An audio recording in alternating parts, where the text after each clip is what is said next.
The following audiobook, The Cask of Amontillado, some of the time spelled The Cask of Amontillado, by Edgar Allan Poe, first distributed in the November 1846 issue of Godey's Lady's Book. The story, set in an anonymous Italian city at fair time in an unknown year, is about a man delivering lethal retribution on a companion who, he accepts, has offended him. The story's narrator, Montessa, tells an unspecified person, who knows him very well, of the day he took his revenge on Fortunato, Italian for the Fortunate One, a fellow nobleman. Please subscribe to my channel if you like my recording. The Cask of Amontillado by Edgar Allan Poe. The 1,000 injuries of Fortunato I had borne as I best could, but when he ventured upon insult, I vowed revenge. You, who so well know the nature of my soul, will not suppose, however, that I gave utterance to a threat. At length I would be avenged. This was a point definitively settled. But the very definitiveness with which it was resolved, precluded the idea of risk. I must not only punish, but punish with impunity. A wrong is unredressed when retribution overtakes its redresser. It is equally unredressed when the avenger fails to make himself felt as such to him who has done the wrong. It must be understood that neither by word nor deed had I given Fortunato cause to doubt my goodwill. I continued, as was my wont, to smile in his face, and he did not perceive that my smile now was at the thought of his immolation. He had a weak point. This Fortunato, although in other regards he was a man to be respected and even feared, he prided himself on his connoisseurship in wine. Few Italians have the true virtuoso spirit. For the most part their enthusiasm is adopted to suit the time and opportunity, to practice imposture upon the British and Austrian millionaires. In painting and gemmery, Fortunato, like his countrymen, was a quack, but in the matter of old wines he was sincere. In this respect I did not differ from him materially. I was skillful in the Italian vintages myself, and bought largely whenever I could. It was about dusk, one evening during the supreme madness of the carnival season, that I encountered my friend. He accosted me with excessive warmth, for he had been drinking much. The man wore motley. He had on a tight-fitting party-striped dress, and his head was surmounted by the conical cap and bells. I was so pleased to see him, that I thought I should never have done wringing his hand. I said to him, "My dear Fortunato, you are luckily met. How remarkably well you are looking today. But I have received a pipe of what passes for Amontillado, and I have my doubts." "How?" said he. "Amontillado? A pipe? Impossible. And in the middle of the carnival?" "I have my doubts," I replied, "and I was silly enough to pay the full Amontillado price without consulting you in the matter. You were not to be found, and I was fearful of losing a bargain. Amontillado. I have my doubts. Amontillado. And I must satisfy them. Amontillado. As you are engaged, I am on my way to Lucchesi. If anyone has a critical turn, it is he. He will tell me. Lucchesi cannot tell Amontillado from sherry. And yet some fools will have it that his taste is a match for your own. Come, let us go." "Whither?" "To your vaults." "My friend, no, I will not impose upon your good nature. I perceive you have an engagement." "Lucchesi." "I have no engagement. Come." "My friend, no. It is not the engagement, but the severe cold with which I perceive you are afflicted. The vaults are insufferably damp. They are encrusted with nitre.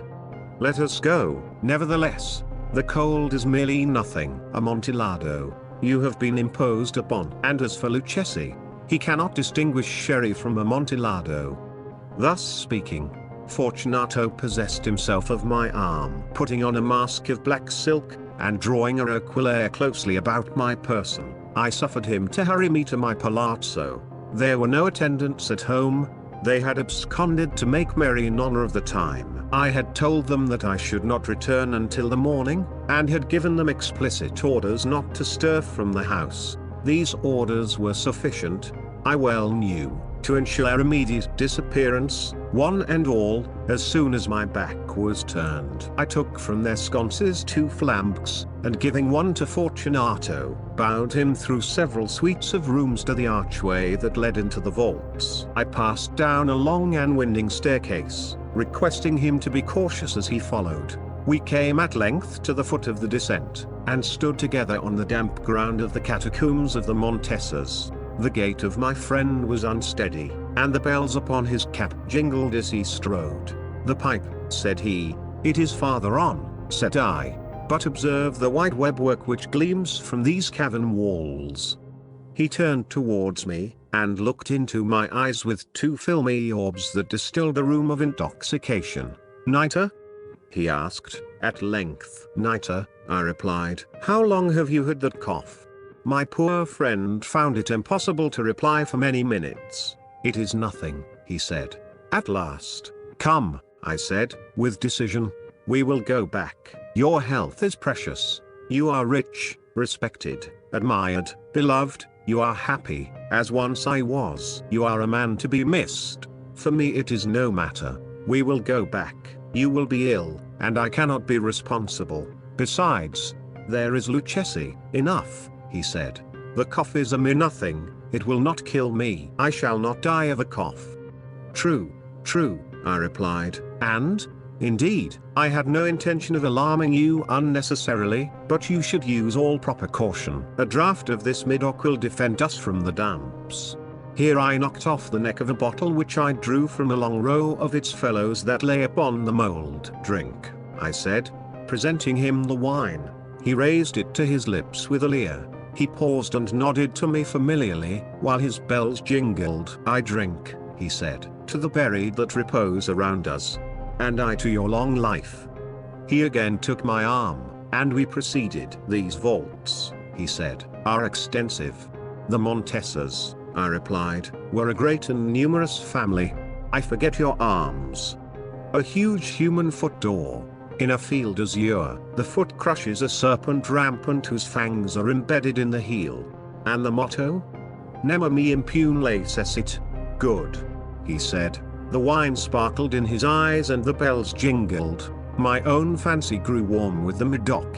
We had passed through walls of piled bones, with casks and puncheons intermingling, into the inmost recesses of the catacombs. I paused again, and this time I made bold to seize Fortunato by an arm above the elbow. "The niter," I said, "see, it increases. It hangs like moss upon the vaults. We are below the river's bed. The drops of moisture trickle among the bones. Come, we will go back ere it is too late." "Your cough? It is nothing," he said. "Let us go on. But first, another draught of the Medoc." I broke and reached him a flagon of de Grave. He emptied it at a breath.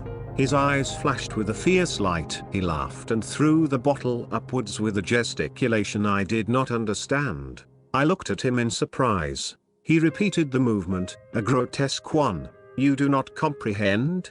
he said. "Not I," I replied. "Then you are not of the Brotherhood." "How? You are not of the Masons?" "Yes, yes," I said. "Yes, yes." "You? Impossible." "A Mason?" "A Mason," I replied. "A sign," he said. "It is this," I answered, producing a trowel from beneath the folds of my roquelaire. "You jest," he exclaimed, recoiling a few paces. "But let us proceed to the Amontillado." "Be it so," I said, replacing the tool beneath the cloak, and again offering him my arm.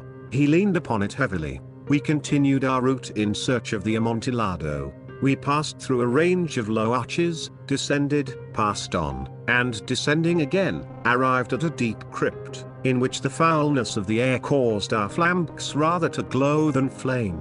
At the most remote end of the crypt there appeared another less spacious. Its walls had been lined with human remains, piled to the vault overhead, in the fashion of the great catacombs of Paris. 3 sides of this interior crypt were still ornamented in this manner. From the fourth the bones had been thrown down, and lay promiscuously upon the earth. forming at one point a mound of some size. Within the wall thus exposed by the displacing of the bones, we perceived a still interior recess, in depth about 4 feet, in width 3, in height 6 or 7.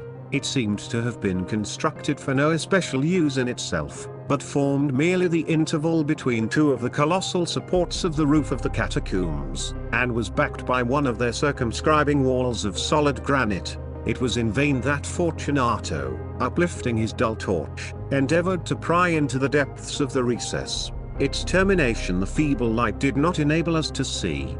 "Proceed," I said. "Herein is the Amontillado." "As for Lucchesi, he is an ignoramus," interrupted my friend, as he stepped unsteadily forward, while I followed immediately at his heels. In an instant he had reached the extremity of the niche, and finding his progress arrested by the rock, stood stupidly bewildered. A moment more and I had fettered him to the granite. In its surface were 2 iron staples, distant from each other about 2 feet, horizontally. From one of these depended a short chain, from the other a padlock. Throwing the links about his waist, it was but the work of a few seconds to secure it. He was too much astounded to resist. Withdrawing the key, I stepped back from the recess. "Pass your hand," I said, "over the wall.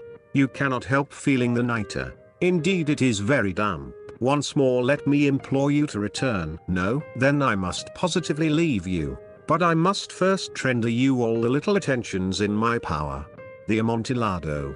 ejaculated my friend, not yet recovered from his astonishment. "True," I replied. "The Amontillado."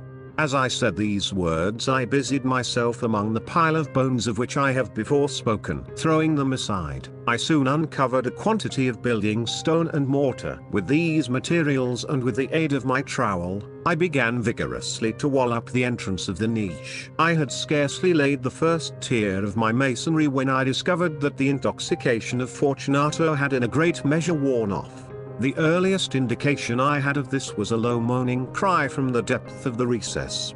It was not the cry of a drunken man. There was then a long and obstinate silence. I laid the second tier, and the third, and the fourth, and then I heard the furious vibrations of the chain.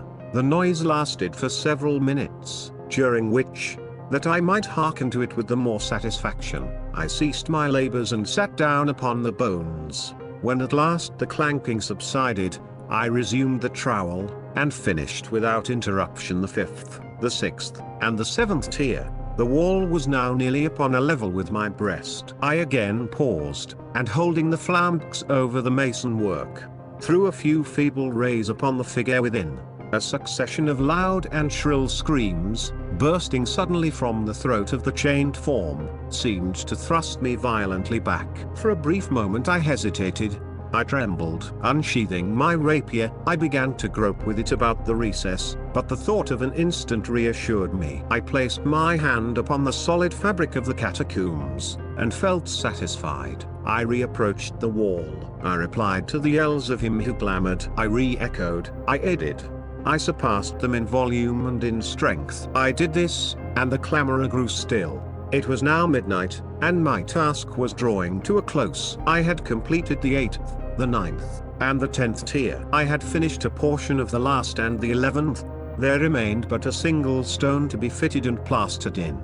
I struggled with its weight. I placed it partially in its destined position. But now there came from out the niche a low laugh that erected the hairs upon my head. It was succeeded by a sad voice, which I had difficulty in recognizing as that of the noble Fortunato. The voice said, "Ha, ha, ha.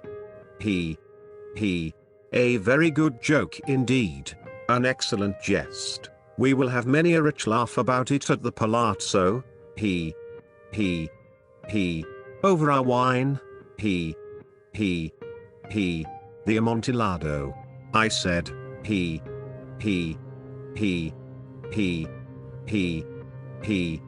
Yes, the Amontillado. But is it not getting late? Will not they be awaiting us at the palazzo, the Lady Fortunato and the rest? Let us be gone. Yes, I said, let us be gone. For the love of God, Montresor. Yes, I said, for the love of God. But to these words I hearkened in vain for a reply. I grew impatient. I called aloud, "Fortunato." No answer. I called again, "Fortunato." No answer still. I thrust a torch through the remaining aperture and let it fall within. There came forth in return only a jingling of the bells. My heart grew sick, on account of the dampness of the catacombs. I hastened to make an end of my labor. I forced the last stone into its position. I plastered it up. Against the new masonry I re-erected the old rampart of bones. For the half of a century no mortal has disturbed them. In pace requiescat.